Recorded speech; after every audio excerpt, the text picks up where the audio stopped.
national bird of a country is a designated representative of that country's fauna. It is chosen on the basis of the unique qualities that the bird may symbolize.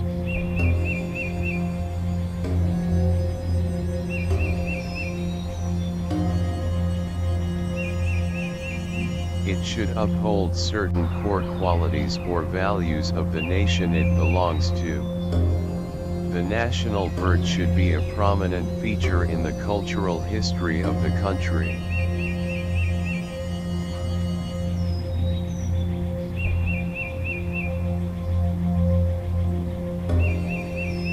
Another point in favor of being chosen as the national bird is the beauty that it embodies. The indigenous nature of the bird is another point while it is being considered as the national bird.